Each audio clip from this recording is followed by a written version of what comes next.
You are now tuned in to your number one radio station. Bonsoir à tous encore. Donc, on est là pour parler de la xénophobie. Puisque la dernière fois, on avait déjà, je ne sais pas si Emile, je ne sais pas si David t'a envoyé le lien, mais on avait déjà discuté de ça, de la xénophobie sur notre podcast. On avait parlé du Gabon, puisqu'on a la sœur Laurence Ndong, je ne sais pas si tu la connais, elle est ministre de la Communication aujourd'hui, porte-parole du gouvernement.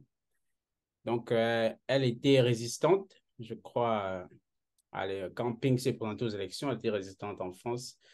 Et du coup, dès qu'elle est revenue au Gabon et puis elle a été nommée, les gens ont commencé sur les réseaux pour dire qu'elle n'est pas gabonaise, un peu comme on a fait à Donald Trump ici aux États-Unis, qu'elle n'est pas gabonaise et tout. Donc, du coup, on a un peu débattu dessus, tu vois.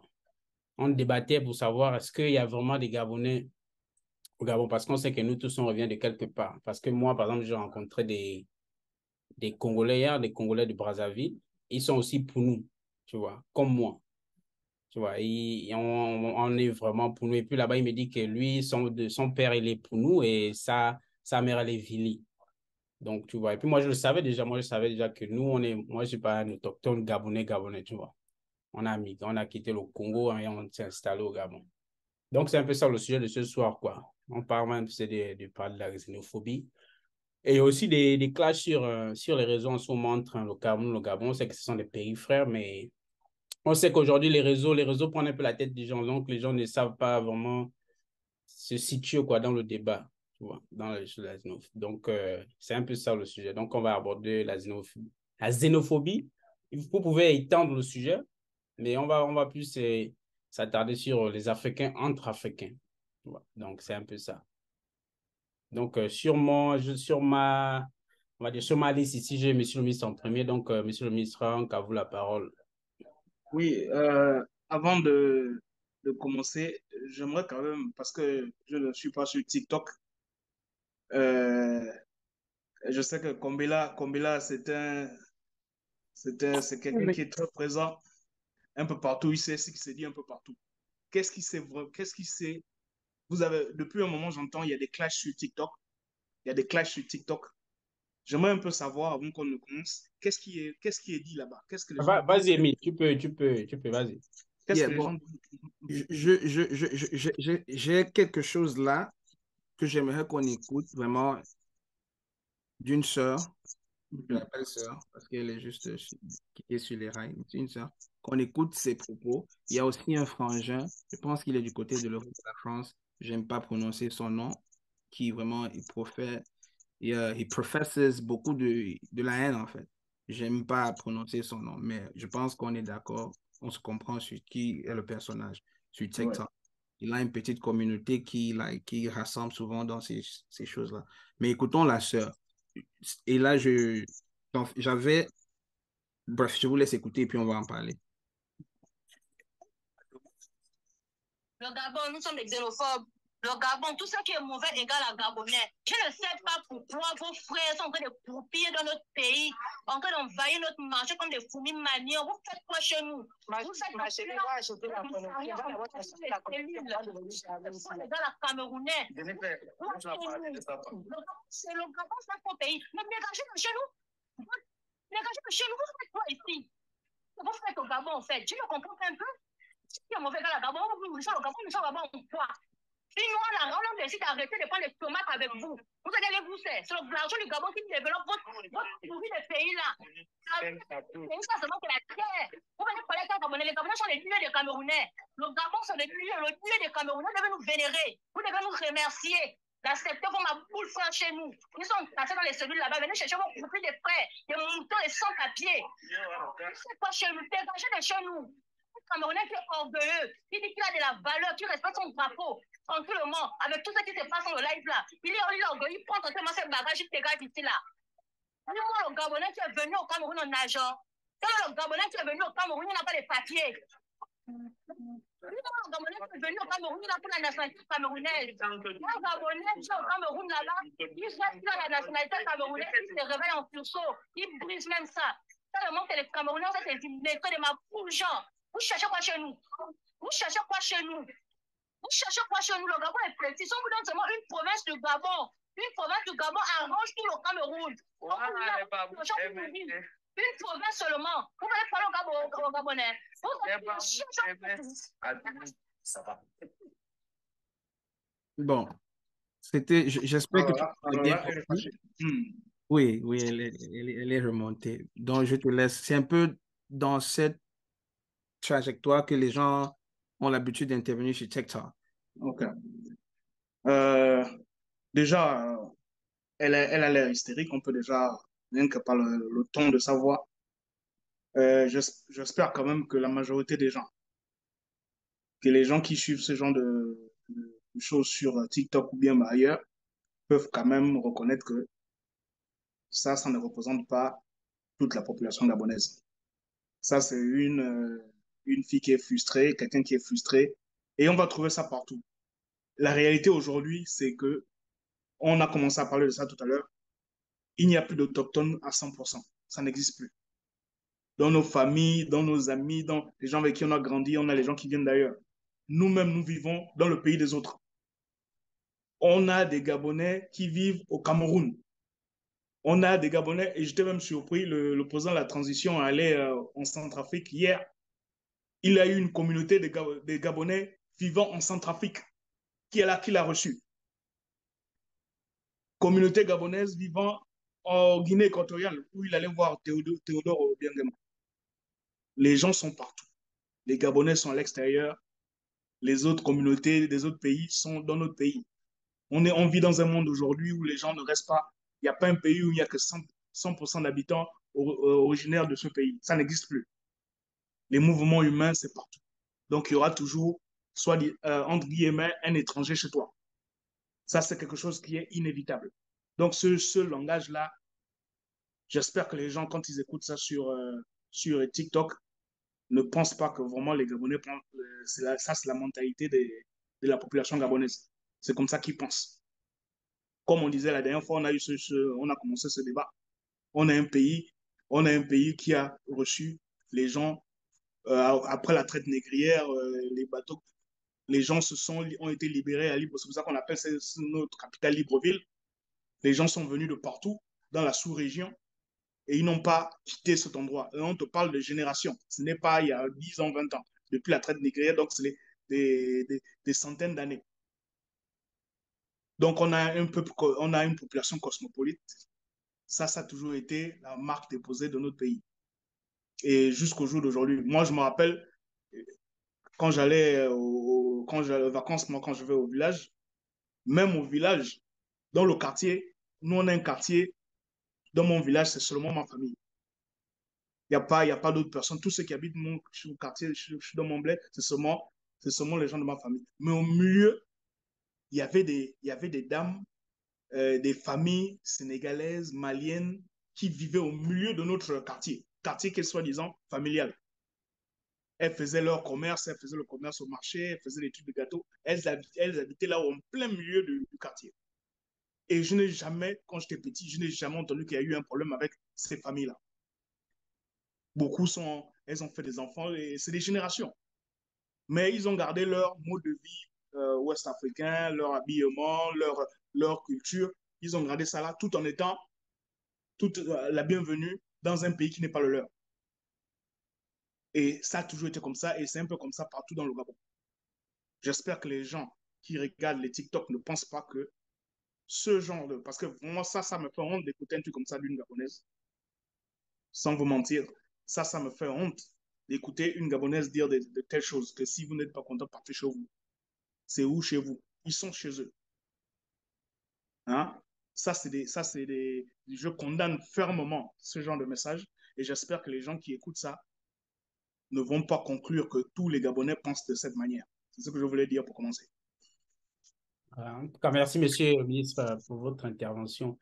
Donc, on rappelle aussi que je pense que c'est à propos, comme on avait parlé sur le xénophobie 1, je pense que c'est à propos de ce qu'Oligui aussi avait dit. Tu te rappelles quand il avait dit que quand il était au Sénégal en tant qu'attaché militaire et que les Sénégalais n'embauchaient que, on va dire, trois personnes dans le ministère et tout ça.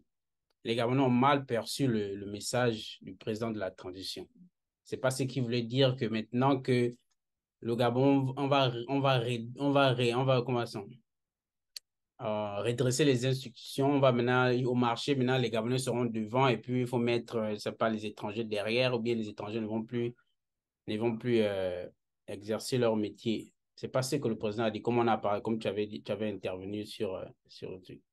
Donc, à vous la parole, Émile. Effectivement, faut rappeler bien, faut bien préciser ça, que ce que le président avait dit, c'était que quand il était au Sénégal, la banque BGFI est maintenant installée dans tous les pays, à beaucoup de pays africains.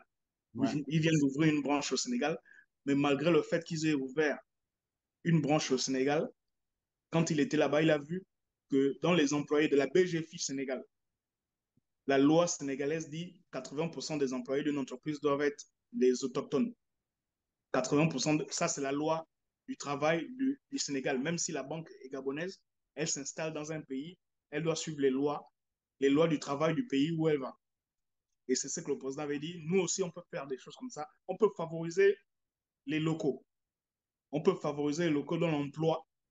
Mais ce qu'il n'a pas dit, c'est qu'aller au marché et chasser les gens qui sont qui ont des stands parce qu'ils ne sont pas gabonais, qu'on a dit 80% de gabonais. Ce n'était pas ce qu'il a dit. Il avait pris un exemple pour montrer qu'il y a des manières, même si une entreprise, par exemple, française arrive au Gabon, elle doit, même si elle est compagnie française, elle doit, ou chinoise, il y a maintenant beaucoup de Chinois qui viennent, ces compagnies-là doivent respecter les lois du travail du pays où ils vont exercer.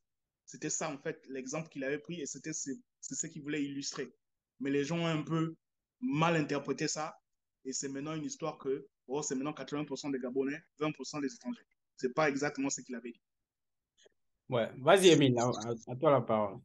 D'accord, merci. Merci pour la clarification, Monsieur le maire, et c'est important de faire cette clarification.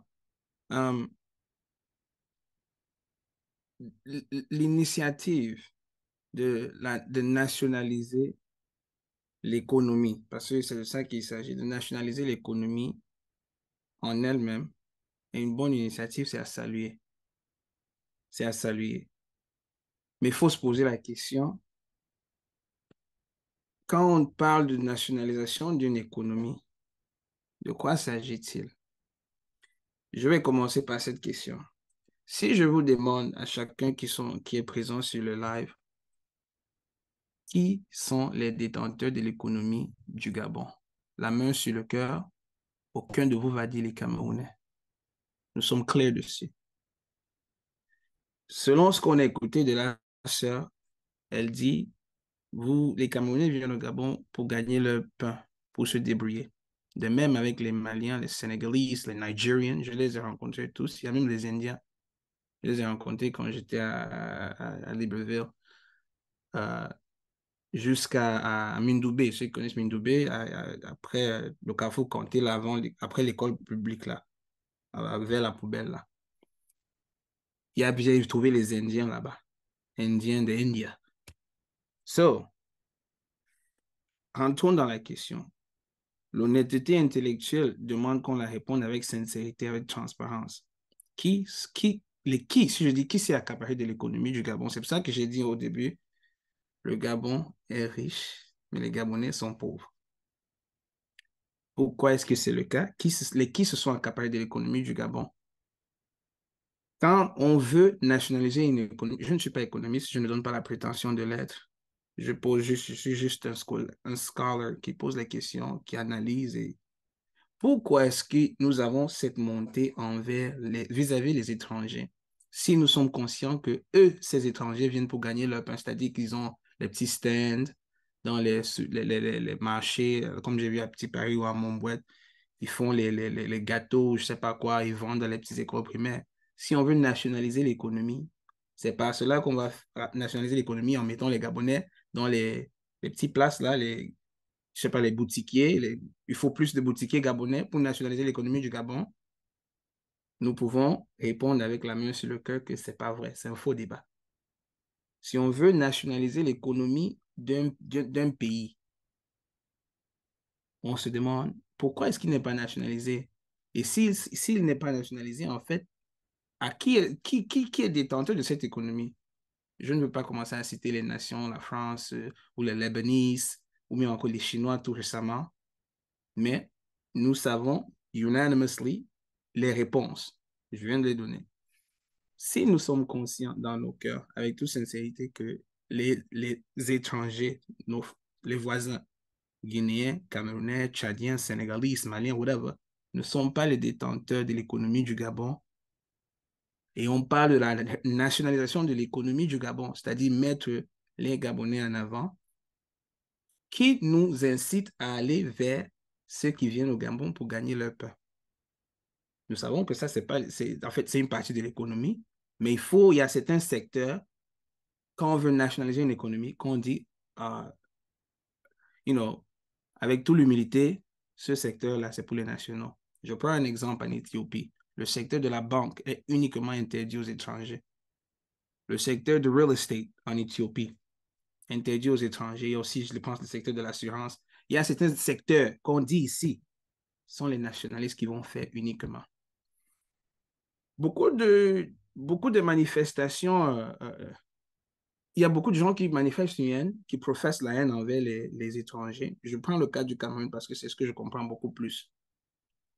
Manifestent une haine envers les Camerounais qui viennent envahir le Gabon.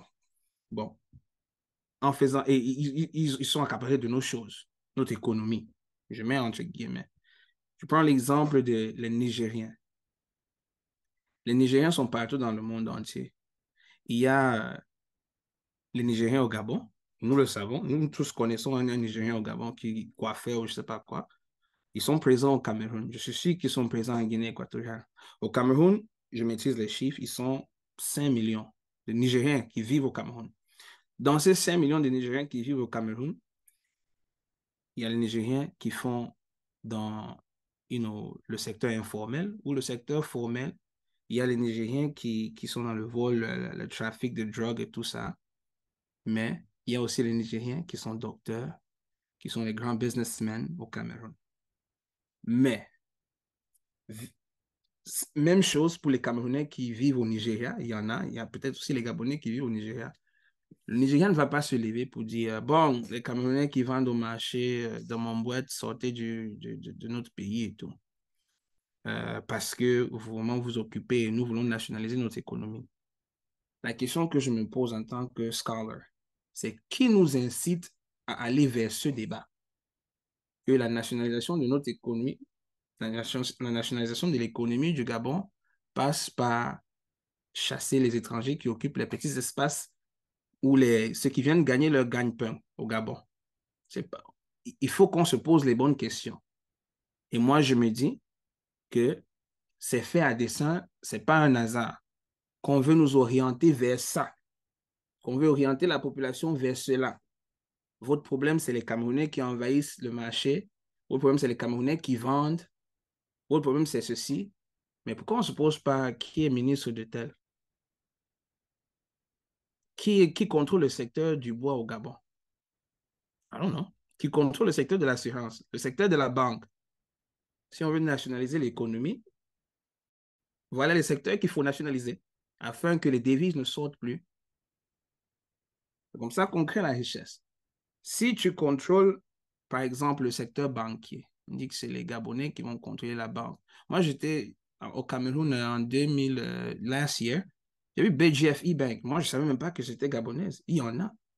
Et je parle dans une petite ville du Cameroun. Il y avait BGFE. S'il y a dans la petite ville du Cameroun, je sais qu'à Douala, Yaoundé, il y en a. Ça, c'est... Et je ne parle pas d'une banque.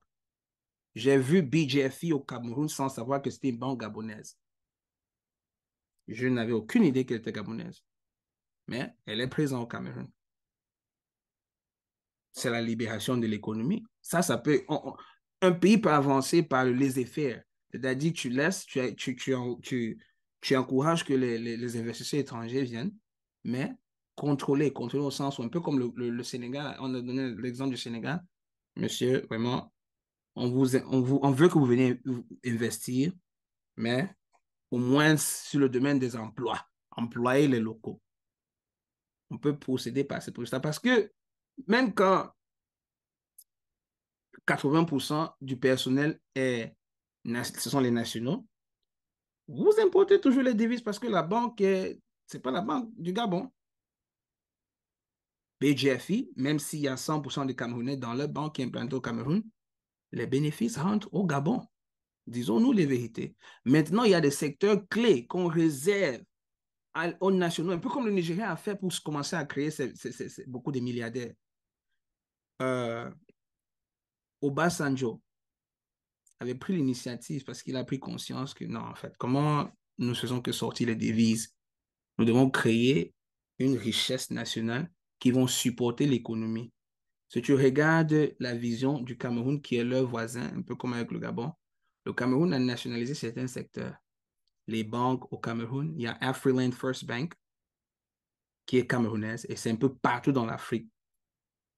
Il y a le plus riche de l'Afrique francophone est camerounais, parce que le gouvernement a essayé d'appuyer certains nationaux afin qu'on ne perde pas toute la richesse. Le domaine de la distribution dans le commerce, dans les supermarchés, c'est complètement dominé par les Camerounais au Cameroun. Il y a vraiment, Carrefour essaye, mais c'est beaucoup plus les Camerounais qui ont ça. Mais moi, je suis parti au Gabon. Est-ce qu'on peut affirmer avec certitude? Je ne sais pas si Mbolo existe encore, mais j'avais vu Mbolo. Est-ce que Mbolo est pour un Gabonais? Moi, j'ai vu beaucoup d'autres grands supermarchés qui appartenaient à des étrangers.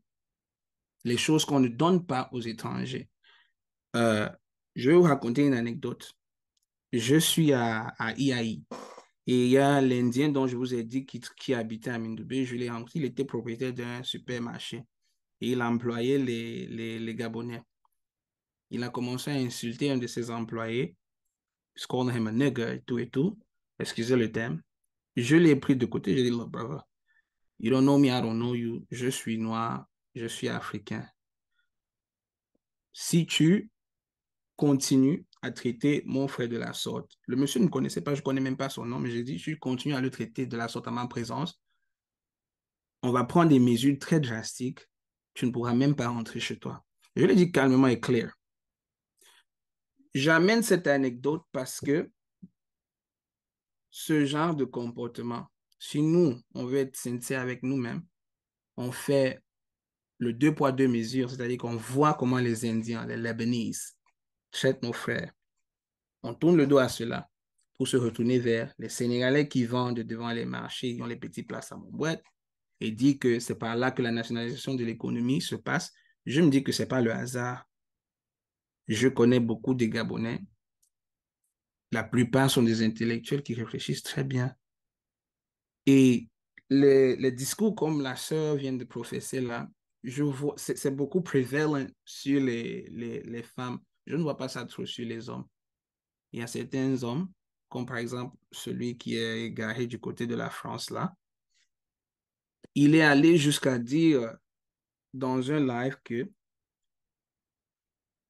les Gabonais supportent, je mets en guillemets, les Gabonais supportent ce qui se passe au Maroc, Tunisie, Algérie, ce qu'ils font aux Africains de la subsahariens.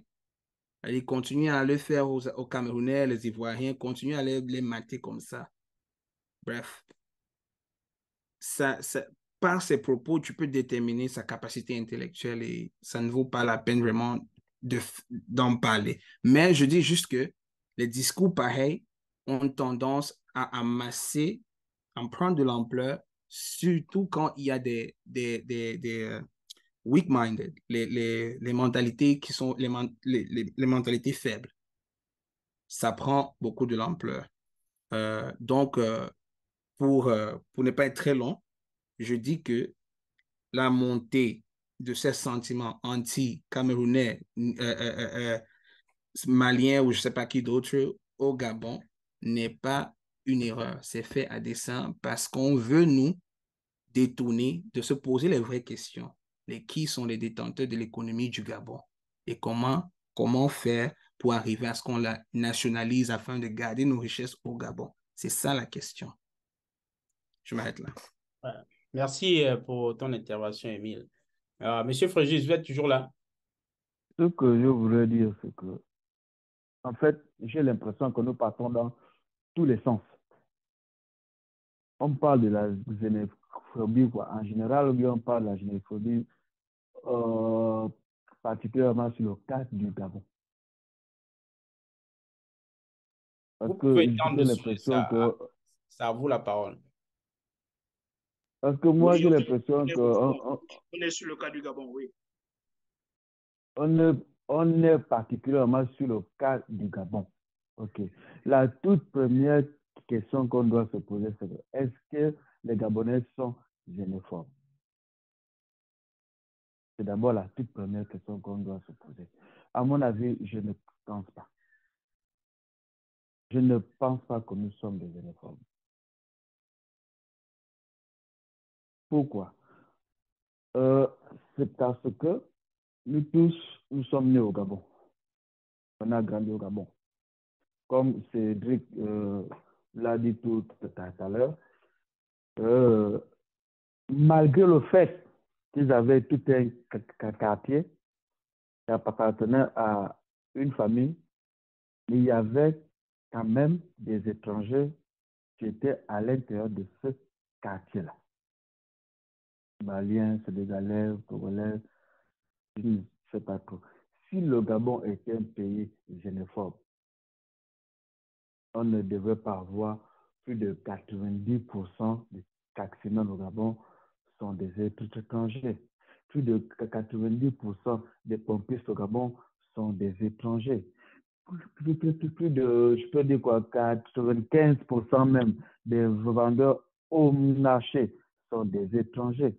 Et je dirais même qu'ils sont peut-être à 89% des petits détaillants au quartier sont des étrangers. Donc, d'où sort le mot xénophobe envers les Gabonais? Ça, c'est d'abord ma toute première question. Maintenant, je vais revenir en disant que si maintenant, par rapport au petit moment de braise que nous sommes en train de, si je peux dire, croiser, ou si je peux dire que nous sommes en train de vivre en ce moment au Gabon, qu'on essaie un peu aussi de faire comme les autres. Parce que c'est là aussi part aussi le développement. Essayons aussi de faire, essayons de faire aussi comme les autres. Le président de la transition n'a pas dit que c'était mauvais ou bien. Mais le gars était étonné quand il arrive au Sénégal comme attaché militaire. Il se rend compte que pour une banque gabonaise qui est implantée au Sénégal, sur 100, il n'y a que 2 Gabonais. Il a demandé peut-être la banque, enfin, le président de la banque, mais sur 100, il n'y a que 2. Là où le monsieur lui fait comprendre que, écoute, c'est la loi du travail au Sénégal. Donc, c'est un exemple comme tout autre que le gars a pris. Nous aussi, on peut aussi faire de mieux pour essayer un peu de diminuer un peu le chômage. Mais cela ne veut pas dire que le Gabonais est xénophobe en tant que tel. Je ne pense pas. On revient encore sur ce que disait capitaine Kongila. Quand on fouille bien dans toutes les souches, là, nous tous là, on revient de quelque part. On revient de quelque part.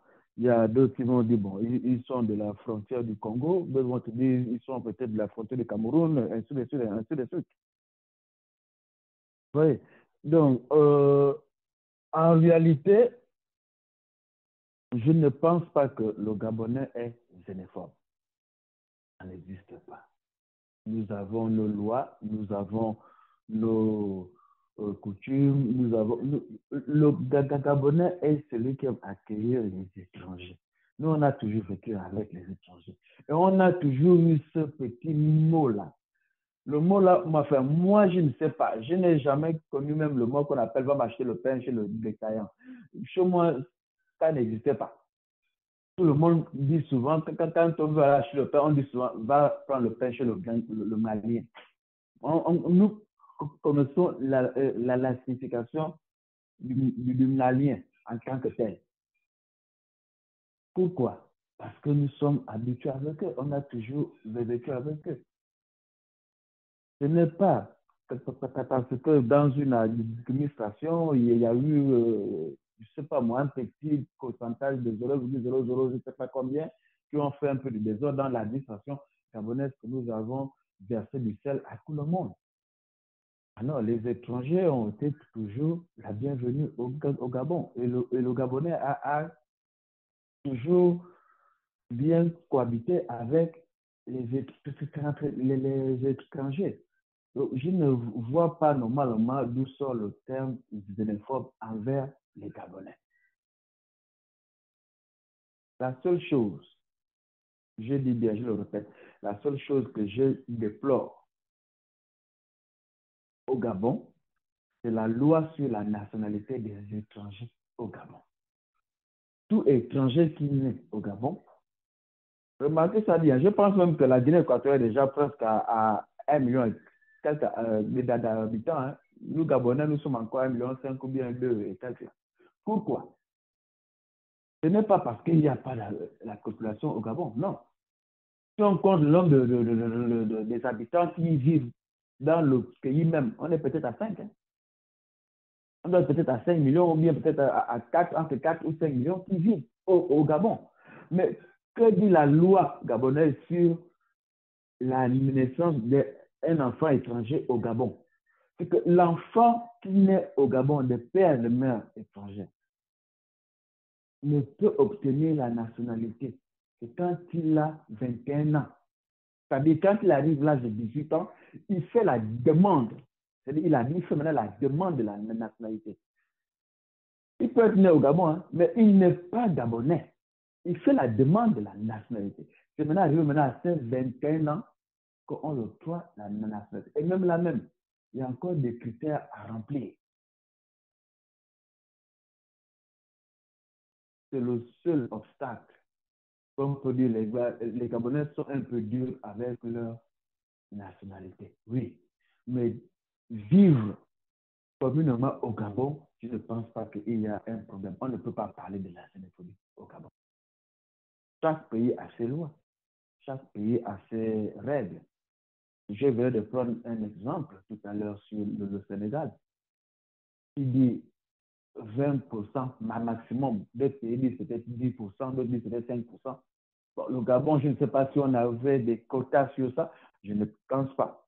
Parce qu'à voir la majorité des pompistes qui sont dans les quotas, les stations totales, les stations pétrolières, ce sont des Béninois. Hein. Des nationalités des Béninoises, mais qui ont le droit de vivre au Gabon. On n'a pas de quotas sur le domaine du travail. Mais nous avons corsé la nationalité gabonaise.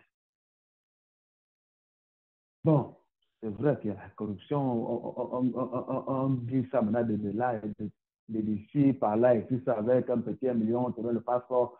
Mais sinon, quand on voit les textes, on ne donne pas la nationalité gabonaise comme ça.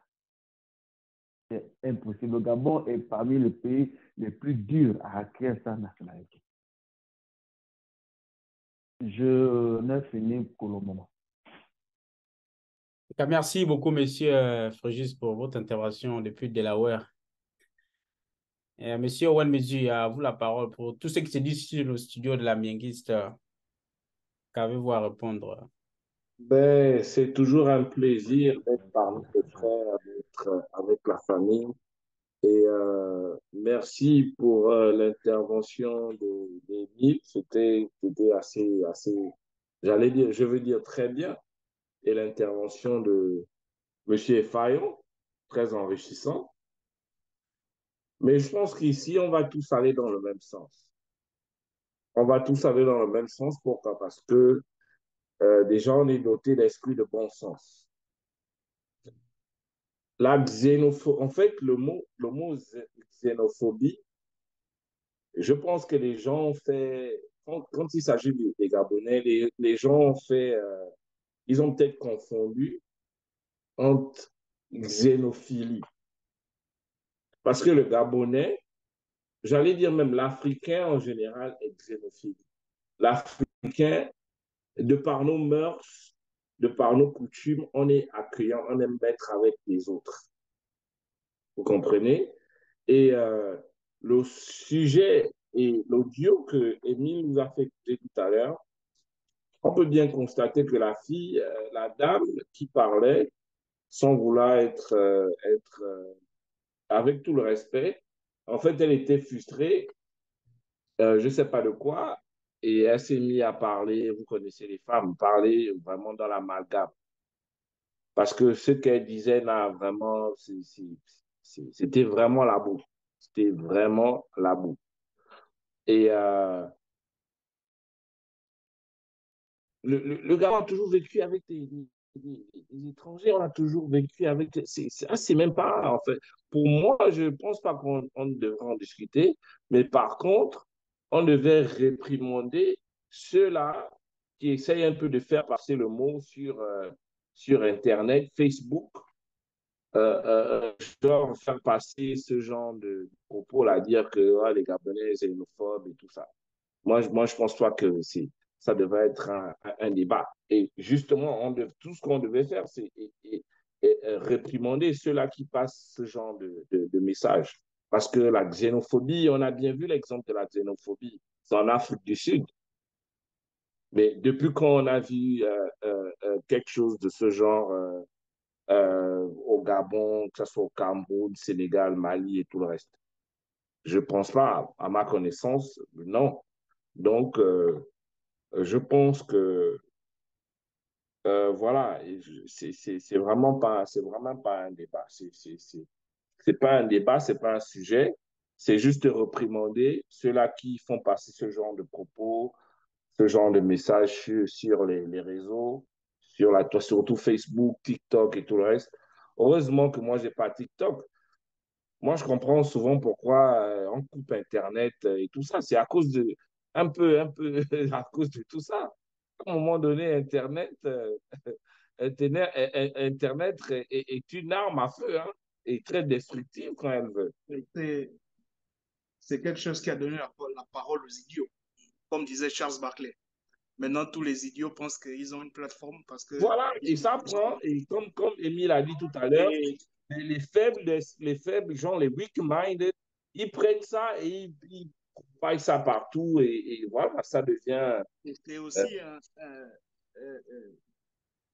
je mesure, c'est aussi un phénomène qu'on voit aussi ici, là où on vit aux États-Unis. Regarde, on parlait tout à l'heure les Noirs, comment les Noirs sont vus. Je le désolé, monsieur, de te couper, hein. Mais c'est maintenant tableau ouvert, hein. Donc, si vous voulez intervenir en même temps ce qui se passe, chacun déjà Voilà, introduit. Donc voilà. allez. On, voilà, Combila. Parlons des idiots qui passent le temps à parler sur Internet, qui font passer des messages. On a vu ça ici, on vit ici aux États-Unis. Comment les gens parlent des immigrants. ouais, Il y a la crise, ils parlent tous les jours, si tu mets Fox News, il y a la crise des borders, la crise de border crisis. Ils traitent les familles qui essaient de rentrer aux États-Unis comme si c'était de la peste qui rentrait dans leur pays. Et c'est le message comme ça. Souvent, on entend les gens qui parlent négativement sont plus entendus que les gens qui parlent positivement. exact, ouais, c'est Les gens qui exactement disent de mauvaises choses sur d'autres personnes sont souvent plus écoutés ou bien plus entendus par la majorité de... On en vit aux États-Unis ici, Émile a grandi ici, on est arrivé ici il y a quelques années. La majorité de ce pays-là n'est pas contre l'immigration ou bien contre les immigrants. Les gens vivent aux États-Unis. La preuve, c'est quoi? Dans la loi américaine, cross the border, traverser la frontière, c'est un misdemeanor. Ça veut dire que si on t'attrape, la peine, c'est peut-être on va t'attraper le lendemain, tu es dehors. Parce que tu as traversé la frontière américaine. Donc, tu vois que la loi ne correspond pas avec le bruit que les gens font à la télé. Si c'était vraiment quelque chose de grave, ils devaient même donner 15-20 ans de prison à quelqu'un qui traverse la frontière. ouais. Si l'Amérique ne voulait pas vraiment que les gens rentrent dans leur territoire, ils devaient donner des peines plus dures pour les gens qui traversent. Mais si tu regardes les peines pour les gens qui traversent, c'est à peine si on te gifle sur le bras. Après, tu es rentré aux États-Unis, tu es aux États-Unis. Mais si tu écoutes les gens à CNN et Fox News parler tous les soirs, tu vas penser que c'est le plus grand scandale, le plus grand problème de l'histoire, c'est les gens qui traversent pour entrer dans les États-Unis. Mais ce n'est pas la vérité. La même chose pour, tu as parlé de gars qui en France, je ne sais pas si tu parles de l'enfoiré en chef ou bien le bandecron en chef, je ne sais pas, je sais que c'est de lui que tu parles. Ouais. J'espère vraiment que les gens ne pensent pas que c'est que ces gens-là, ce qu'ils disent, Sont vrais. ça ne représente pas ça ne représente pas comment le Gabonais pense. Non, non, mais je veux même aller loin. Je veux même Quand il aller dit loin. nous les Gabonais, il parle de lui-même. Il ne parle pas de tous les Gabonais. Il ne parle en aucun cas Monsieur le de ministre, tous je les veux même Gabonais. aller Il parle loin. de lui-même. C'est lui-même qui est une personne. C'est-à-dire que, Oui. tu vois, je discute avec un ami au Gabon. Je lui demande un peu les nouvelles, voilà comment. Il me dit, mais tu n'as pas regardé ce que le Badekon chef. J'ai dit, mais attends, est-ce que tu es sérieux quand tu me dis ça? Il ne représente personne. Toi, tu es sur place. C'est toi qui es censé avoir l'information avérée. Tu me demandes d'aller suivre quelqu'un qui a 700 000 curiosités. Et c'est lui qui a la vérité. Mais attends, qu'est-ce qui vous passe par la tête, les gars? Exactement. Mais vous devenez fou. Tu vois un peu, et c'est comme tu dis, ce type-là, il ne fait pas ce que... Donc, quelqu'un a dit quoi? Qui ne représente qui? Monsieur le ministre a dit quoi? Que le Badekwa en chef ne représente qui? Il ne représente pas ce que les Gabonais pensent. Parce que quand il parle, il dit nous les Gabonais, nous les Gabonais, nous les Gabonais. Non, personne.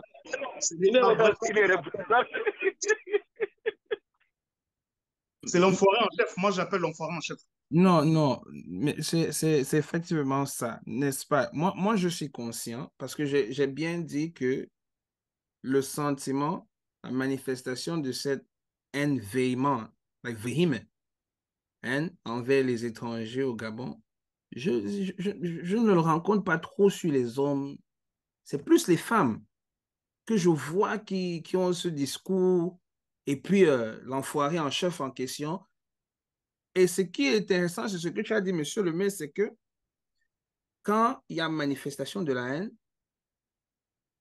bien que ce n'est pas le sentiment partagé de la majorité, mais c'est ce qu'on voit plus.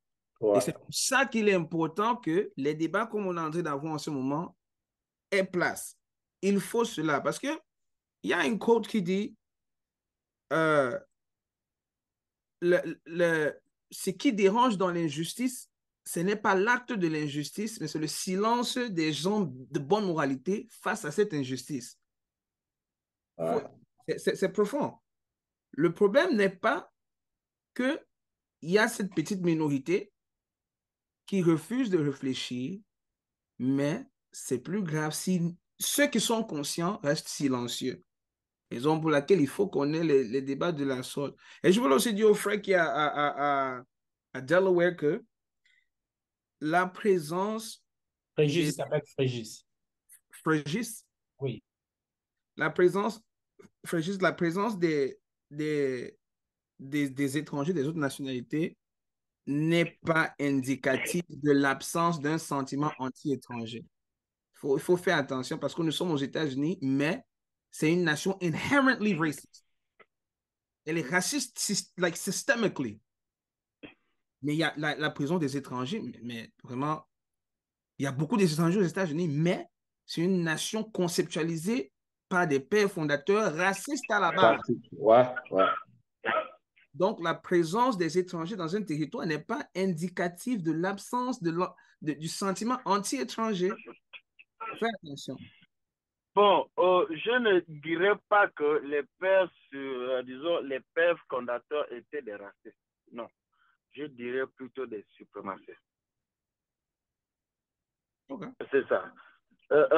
Parce que quand on voit l'histoire de l'Amérique, ils n'ont jamais considéré les Noirs. Parce que en gros, quand on parle du racisme, ça se passe entre ceux qui sont de même couleur, de la même race. Là, on fait allusion. Non, non, non, non, non. Laisse-moi d'abord finir ma sologie. Ok, vas-y. Quand tu prends l'Amérique, selon ma conception à moi, quand tu prends même un gars comme Donald Trump, je ne pense pas qu'il est raciste. Ça, c'est un suprémaciste. Il n'est pas raciste. Pour lui, la race blanche, elle est supérieure à tout le monde. Cela ne veut pas dire que la race blanche est forcément raciste. Ben si, ça c'est la Je définition ne de sais pas si raciste. vous... Tu viens de définir raciste. Je ne sais pas. Oui, oui, oui. Je En comprends, fait, je comprends dans quel sens tu veux, donc sur quoi tu vas en venir, je comprends. Mais après, oui. à la fin de la journée, si une race se sent supérieure à une autre, c'est d'une certaine manière raciste. Mais je pense pas que super. Ouais, c'est du racisme. Ouais. C'est la définition. Vous venez de définir. N'ayez pas peur de le dire, les gars. Oui, et pour ajuster juste un peu de l'eau dans ton vin, ce, ce que toi tu as Uh-huh. décrit, c'est la définition de la xénophobie. Tu as donné la définition de la xénophobie. Dans ce pays, il a été conceptualisé par des pères fondateurs vehemently racist, extrêmement, au point où ils ont Ok. senti la nécessité de mettre dans la Constitution, c'est-à-dire le document d'un pays, c'est un document sacré que le noir doit être considéré comme 3/5 of a human. Disons que 5/5, c'est un être humain entier. Ils ont dit que non, ils sont 3/5 d'un être humain. Ok. Mhm. Vas-y, continue. OK. Donc, comme j'essayais, je te fais comprendre que la présence d'une population étrangère dans un pays n'est pas indicative de l'absence de la xénophobie dans le pays concerné. Comme j'ai pris donc l'exemple avec le racisme aux États-Unis, que la présence des étrangers, que nous tous, nous sommes des étrangers dans un pays, dans leur pays, mais ça n'est pas indicatif de l'absence du racisme dans ce pays. J'utilise le racisme et la xénophobie parallèlement pour te montrer dans le sens sur lequel je veux que tu comprennes que la présence des étrangers au Gabon n'est pas indicatif que, en fait, il ne peut pas avoir des sentiments anti-étrangers au Gabon. Mhm. Voilà. Donc, c'est un peu là que je voulais ce que je voulais te faire comprendre. Mais quand on parle d'étrangers, est-ce qu'on a encore un problème si par exemple, on va dire, bon, on va dire que l'un pays n'a vraiment pas d'étrangers. Si un étranger vient chez vous, mais qui contribue quand même, on a posé cette même question aussi dans notre émission Ne, précédente. ne, Est-ce que, ne t'en fais pas, monsieur Kombila. La dame là qui fait le bruit sur le commerçant camerounais ou bien, elle n'a pas de problème à aller prendre le bon chez le Libanais. mais je pense que, parler Elle d'elle, je insulte, pense qu'elle a eu un problème. C'est personnel. elle insulte le Nigérien et le Camerounais qui vendent dans la rue, mais elle n'a pas de problème à aller prendre le bon chez le Libanais. Ouais, Là, c'est elle là n'a où pas je de veux en problème avec le venir. Libanais. Elle ne demande pas au Libanais de retourner dans son pays. C'est là où je vais en venir. Si un étranger vient chez toi et qui contribue à l'économie du pays, si vous, les Gabonais, par exemple, on a parlé de ça tout à l'heure. Les Gabonais, par exemple, vous n'avez pas être dupliqué, comme on dit chez nous, le Malien. Beaucoup de Gabonais, je ne sais pas s'il y en a qui le font maintenant, mais à l'époque, quand on avait un ticket au quartier, c'était vraiment que les Maliens à Libreville la plupart du temps. Tu vois, il y avait que des Maliens. Pourquoi est-ce que les Gabonais ne s'exercent pas de bon? Si les étrangers rentrent chez eux, qui va vendre le pain le matin? On se lève le matin pour aller à la boutique acheter des choses pour préparer, faire le petit déjeuner ou bien faire le dîner le soir. On va acheter ça où? Dans toute discussion, comme on parle depuis là, c'est vraiment une très bonne discussion qu'on a aujourd'hui. Il faut toujours mettre le contexte. Et chaque pays aussi a son contexte. On a pourquoi le Gabonais aujourd'hui, maintenant il commence, hein, maintenant ça commence à venir, mais traditionnellement le Gabonais n'était pas commerçant. Oui. On a traditionnellement, depuis les années qu'on a découvert le pétrole au Gabon, on appelle ça un peu le Gabon pétrole. Ça a commencé dans les années, fin des années 60, des années 70. Ouais, début des années 90. Le Gabon Pétrole a fait en sorte que le Gabonais, qu'est-ce qui se passait? Le Gabonais avait, si tu avais une nomination, on aimait l'administration parce qu'on nous nommait là-bas au ministère des Finances, on te nomme là-bas, on te nomme là-bas. Chez quelqu'un, un parent là-bas qui va te donner 500 000 par mois. Donc, on a eu cette culture de travailler pour le gouvernement, d'être fonctionnaire. Aujourd'hui, les Gabonais attendent pour évoluer, ils attendent le conseil de ministres pour voir s'ils ont été nommés. C'est là leur paf pour l'évolution sociale. On doit me nommer au conseil de ministres. Ce n'est pas que je vais aller vendre le piment là et créer mon entreprise. Tu as vu cette culture-là qu'on a créée. Maintenant, ça commence à se calmer. Les gens commencent maintenant à s'investir, les gens commencent déjà à être devenus commerçants, ça commence à mais pendant longtemps, je te dis, Émile, et tu sais ça, le Gabonais, c'était le bureau. La voiture climatisée, le bureau. C'était ça ce qu'il voulait, son aspiration. Ce n'était pas aller travailler, de créer son propre entreprise. Maintenant que les choses sont en train de changer, l'économie, on a parlé de l'économie, ça change un peu. Maintenant, les gens disent qu'il n'y a plus autant de boulot que là où on te donnait les millions pour 100 raisons. Où est-ce que je peux trouver l'argent? Maintenant, ils commencent à regarder au marché. Est-ce que moi aussi, je peux aller au marché? Mais au marché, il y a les autres qui sont là depuis des générations, qui sont venus d'ailleurs investir chez vous, qui sont implantés là et qui ont fait leur commerce depuis des années, des années, des années. Maintenant, vous venez vous dire que est-ce que nous, on ne peut pas avoir cette place-là? Parce que la culture du bureau là a commencé maintenant à ne plus être la même. Les gens cherchent à savoir quoi d'autre je peux faire. Et c'est pour ça que ça se passe un peu maintenant, que vous voyez un peu ce genre de paroles-là. Il y a 15 ans, 20 ans, est-ce qu'un Gabonais pouvait dire, une fille comme ça pouvait dire à quelqu'un, pourquoi vous êtes là, vous prenez toutes les places au marché? Le Gabonais pouvait discuter la place au marché? Non, parce que les choses ont changé, la situation a changé. Maintenant, les gens comprennent qu'ils doivent aussi chercher à aller faire leur argent eux-mêmes, aller faire leur commerce. Et ça, ils ont maintenant le conflit, là, comme par hasard, le conflit maintenant existe. Tel à tel bon sur le marché. Moi, je veux rajouter. Moi, je veux rajouter en disant, il faudrait que les gens s'éduquent bien et que les gens reçoivent bien l'information. Parce que le fait que même la dame en question puisse dire, oh non, qu'est-ce que vous faites chez nous? Voilà, retournez chez vous, nous occuper des places. C'est comme tu as dit, monsieur le ministre. Si, par exemple, les commerçants, là, il avait un frère qui était installé, qui avait déjà son box, son stand depuis des années, là-bas au marché. Lui, il s'avère qu'il rentre au pays où, pour des affaires quelconques, il place son petit là, et voilà, avec tout ce qui va avec. Donc, souvent, c'est quelque chose, ça peut être quelque chose de générationnel aussi. C'est comme on a vu avec les Maliens, aujourd'hui boutiquiers.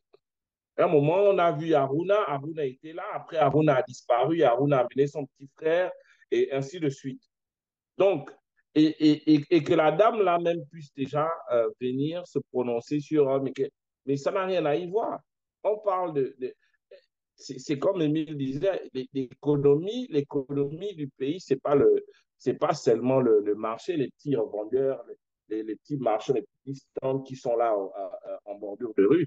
Non, ça moi je pense que c'est des choses il faut commencer à réprimander, à sanctionner pour que le bouchon ne se pousse pas un peu plus loin. Parce que c'est comme ça que la mauvaise pensée ou la mauvaise graine peut s'installer et ça peut se propager, mais très rapidement. Exactement. Que le mal est la chose la plus considérée et la chose la plus écoutée. Donc, si l'autre aussi va prendre là-bas, oui, non, mais elle a raison. Après, ils vont faire un groupe et ça va aller dans tous les sens. Pour éviter qu'on en arrive là, moi, je pense que c'est déjà mieux de réprimander ce genre de comportement. Parce que, en fait, ça n'a pas de sens ce qu'elle dit. Ça n'a vraiment pas de sens pour qu'elle puisse se prononcer et dire, vous faites quoi chez nous? Qu'elle me cite un seul pays qui s'est construit sans étrangers. Exactly. Exact. Là, je ne sais pas, moi je n'ai jamais. On n'a pas son numéro. Désolé, monsieur Wen, mais on n'a pas le numéro de la dame. Mais il faut la retrouver, Kombila, il faut la Il faut la retrouver. Hein. retrouver, Emile, là. Il faut faire des On va aller, investigations. on va aller Oui, écrire Demander. FBI je pour vais aller. essayer. On va vraiment essayer Bon, du coup, pour de- terminer, monsieur Emile, qu'avez-vous à dire à toutes ces personnes-là à propos de la xénophobie et en particulier nous, Africains, Ouais. à propos de la... Est-ce que vous pensez que le Gabonais, il est xénophobe ou bien le Camerounais, il est xénophobe ou bien l'Africain, il est xénophobe? Mhm. Merci pour la question. Et si tu entends mes propos, je ne pense pas que j'ai utilisé le mot xénophobe. Si je l'ai fait, c'était peut-être sans me rendre compte. Mais ce que je dis, il y a le sentiment d'anti-étranger, n'est-ce pas? Davido a fait bonne foi de préciser que la xénophobie, en fait, c'est ce qu'on a vu en Afrique du Sud. Mais il est important de tirer la sonnette d'alarme afin qu'on n'arrive pas à quelque chose pareil. N'est-ce pas? Parce que tout cela, même ici, les sentiments anti-étrangers ont commencé par les petits rassemblements dans les petits coins des zones éloignées. Quelqu'un qui ne fréquente pas, qui n'a pas fait les études, un blanc qui n'a rien fait, il s'acharne sur le Mexicain qu'il voit travailler acharnement. C'est comme ça qu'on a développé en fait le mot marijuana. Marijuana, c'est en fait, on a hispanisé le mot Mary Jane pour que les gens, les nationaux américains, font une connexion avec Hispanics afin de s'attaquer sur les Mexicains au point où, quand on dit marijuana, ils avaient assimilé ça à l'envahissement des Mexicains aux États-Unis. Ah, ouais. C'est ça qui amène le marijuana. Et je prends l'exemple aussi du crime aux États-Unis. Si vous regardez ce qui est beaucoup plus propagé sur nos télévisions, vous avez une tendance innate, right? Une inclination naturelle d'assimiler le crime à la peau noire. Ouais. C'est fait à dessein, ce n'est pas les erreurs. C'est parce qu'il y avait une montée, comme M. le maire a bien précisé, sur Fox News, CNN. Chaque fois que tu voyais le crime, un gang de tel a été démantelé dans les coins de Owing Mills, Maryland, ou dans le South Bronx, on montre toujours les Noirs ou les Hispanics. Les plus grands criminels de l'histoire de ce pays, nous les connaissons. Ouais. Nous connaissons leur peau. Les serial killers de ce pays, disons si tu prends 10, 9 sont blancs. Mais on n'a pas, jusqu'à cela, associé le crime avec la peau blanche. Par conséquent, on a associé le crime à la peau noire. Il faut faire avoir peur des Noirs. Les Noirs sont des gangs. Pourtant, l'histoire de gangs dans cette nation, c'est l'histoire des Blancs. Avec les Irish quand ils sont arrivés ici et les Italiens. Donc, je dis, tous ces sentiments naissent à partir des petits discours pareils qui prennent rapidement de l'ampleur, comme David a précisé. Un ou deux populations Y. On connaît le taux d'analphabétisme dans nos pays. C'est facile pour des gens frustrés de s'attacher à ces sentiments en disant non, il faut à tout prix un scapegoat. On va blâmer ceci. Mais je me demande pourquoi est-ce que ces discours circulent et les personnes de bonne moralité sont dans le silence. C'est pour ça que j'avais vite écrit à des vidéos qu'il faut qu'on en parle parce que je pense qu'on se trompe de la trajectoire. Si en fait, l'objectif, c'est le mal des Gabonais, c'est de nationaliser l'économie. Est-ce que ça passe par chasser les étrangers? Parce que qu'on le veut ou pas, ils contribuent à l'économie. Attention, l'économie prend un coup si tu fais sortir ces gens. Ils ne réfléchissent pas de cette façon. L'économie prend un coup très fort si tu fais sortir ces gens parce qu'ils paient les impôts. Ouais.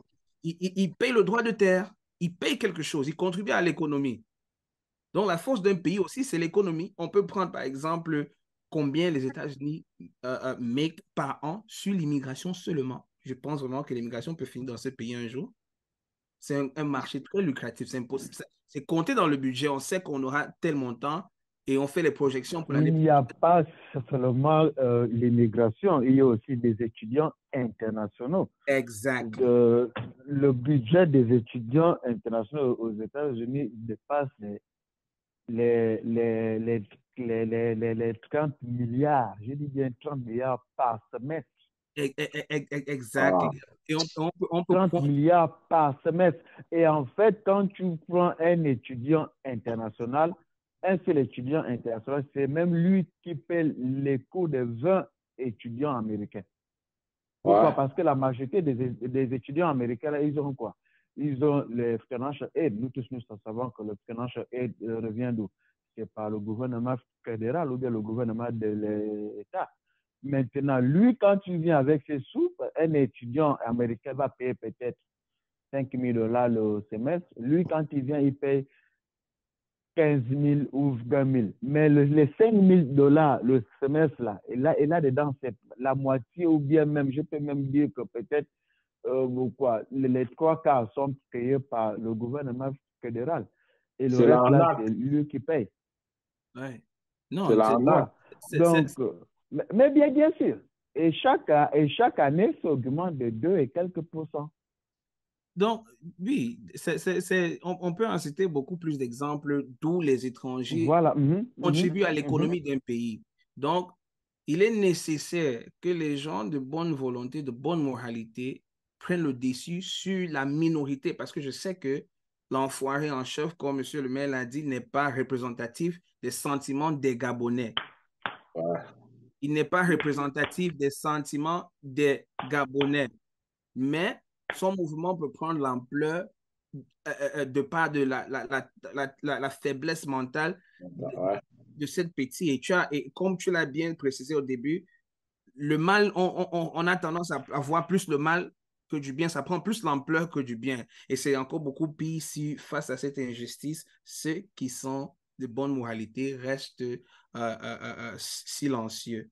Donc, Mais pour... en fait, même pas ça, Émile, je ne te coupe même pas. Yeah. Nous tous, nous avons vécu au Gabon, enfin, la majorité d'entre nous, nous avons tous vécu au Gabon. Regardez bien, souvenez-vous bien que quand même le syndicat des transports, là, quand les gars là font grève, mais le pays est embêté. La majorité des gens ne vont pas au boulot. C'est parce qu'au Gabon, nous n'avons pas des statistiques, voir un peu combien est rentré aujourd'hui ou pas, comme font dans les grands pays comme la France, les États-Unis, le Canada et autres.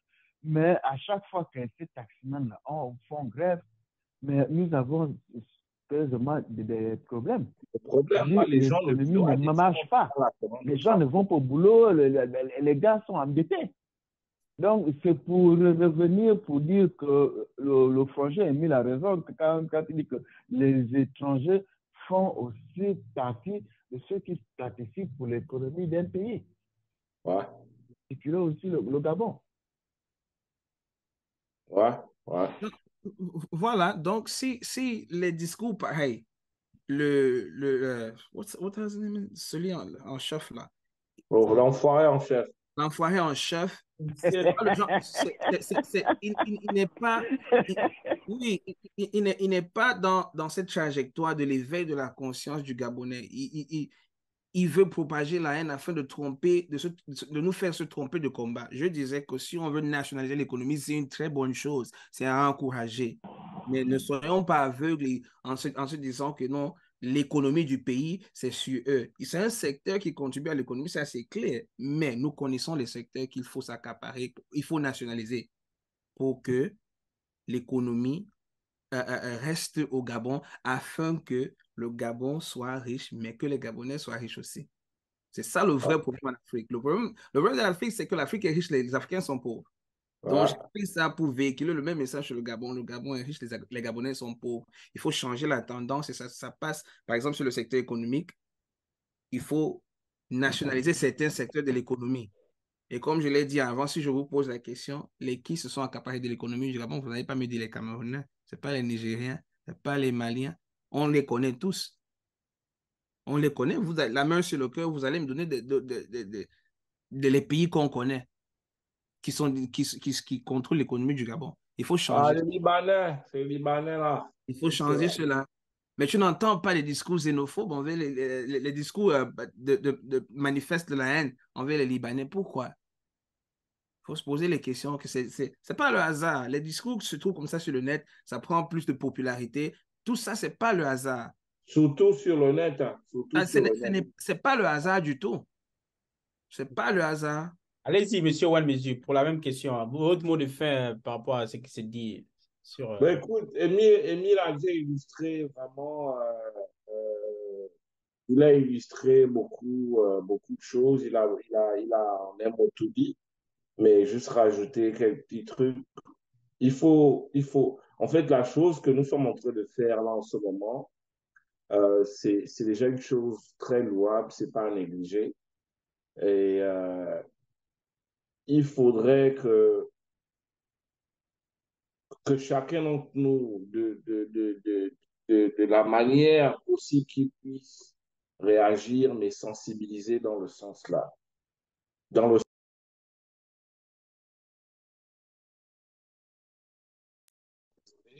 sens de dire aux gens afin de réprimander ce genre de comportement où les gens ont attrait à chasser des étrangers du Gabon, comme quoi les étrangers nous étouffent, machin. Et même, si même les étrangers partent là, quel est le Gabonais qui va se permettre de lever le matin, d'aller ouvrir sa tente à 8 heures, de faire en sorte que le poisson soit frais avec des glaçons? Qui va le faire? On se connaît, ne nous mentons pas. Donc, il faut vraiment qu'on fasse ce travail-là de pouvoir réprimander ce genre de comportement. Merci et merci à vous, One Mesure, pour votre intervention. Monsieur Fayon, allô? Oui, monsieur Komila. Ouais, mais à vous la parole là. Pour votre mot de Oui, fin. oui. Mon mot de fin est le suivant, comme disait Dave. Je suis totalement d'accord avec lui. Ça, ce sont des situations qu'il faut vraiment prendre. Ce ne sont pas en tout cas, ce ne sont même pas des bonnes vidéos que les gens doivent voir. Ça ne fait pas sérieux, en fait. Vous savez, ça, ce sont des genres de paroles et des vidéos qui peuvent attiser la haine. Nous ne sommes pas là pour ça. Nous sommes là, nous avons un pays à développer, nous avons un pays à mettre en marche. Nous voulons que notre pays soit émergent. Comme le disait tout à l'heure monsieur le ministre et Émile, aucun pays au monde ne s'est développé sans la présence des étrangers. Donc, nous avons besoin de tout le monde pour le développement du Gabon. J'en ai fini. Et j'insiste, je persiste. Gabonais n'est pas xénophobe. Ça, j'en suis convaincu. Alors, merci, monsieur Frégis, pour votre intervention et votre mot de fin. Monsieur le ministre, pour finir, à vous la parole. Oui, merci Kombila. Merci à tout le monde pour ces interventions. Vraiment, aujourd'hui, c'était très profond. Merci pour le sujet. Pour continuer dans la même lancée. Bien sûr, nous ne sommes pas xénophobes, mais nous ne pouvons pas parler, on ne peut jamais parler à 100% parce qu'on a des enfoirés en chef. On a cette dame-là, on a certaines personnes qui pensent comme ça. Donc, il y en a quand même. Tu as parlé de l'hostilité vers l'étranger. Oui, oui. C'est quelque chose qui existe quand même. Il faut le reconnaître. Et des émissions comme ça permettent de contrer un peu ça. Parce qu'on a dit oui, les gens aiment écouter le sensationnel.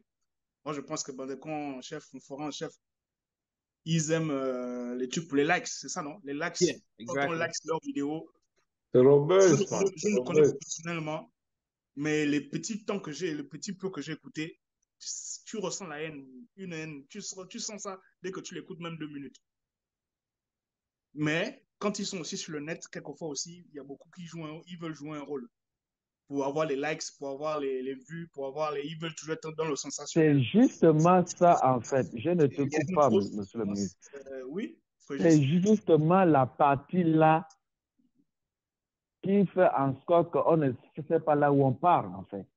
Exactement. Il y a des gens qui le font juste, c'est parce qu'ils veulent avoir les likes, juste, c'est parce qu'ils veulent avoir des millions de vues, je ne sais pas comment on appelle ça. Mais au fin fond de soi-même, eux-mêmes, ils savent que ce n'est pas ça. Exactement.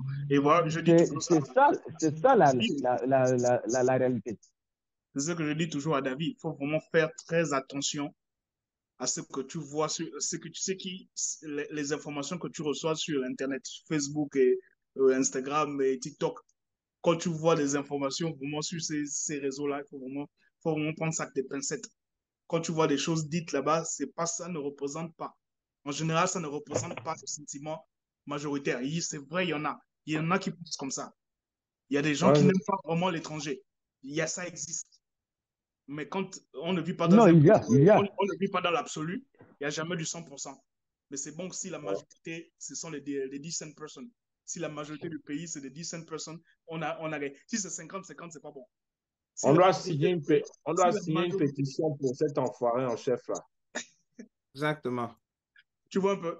Si la majorité du pays est decent, je pense que c'est bien. On aspire à être à 100% des decent personnes, mais on ne va jamais atteindre 100%. On aura toujours des gens comme ça. Donc, le message, c'est vrai. La minorité qui est bruyante, qui fait beaucoup de bruit, ils sont toujours mis de l'avant. Il faut qu'on fasse des trucs pour venir recadrer les choses. Recadrer les choses. Si demain, c'est un autre sujet, si quelqu'un a dit quelque chose, parlons de ça. Et il faut que la majorité des decent people ait aussi leur voix. Et il faut que les gens écoutent ça. Ça va rester sur le net. Les gens vont suivre ça. Les gens vont sur YouTube. Ce sera toujours là-bas et les gens vont écouter.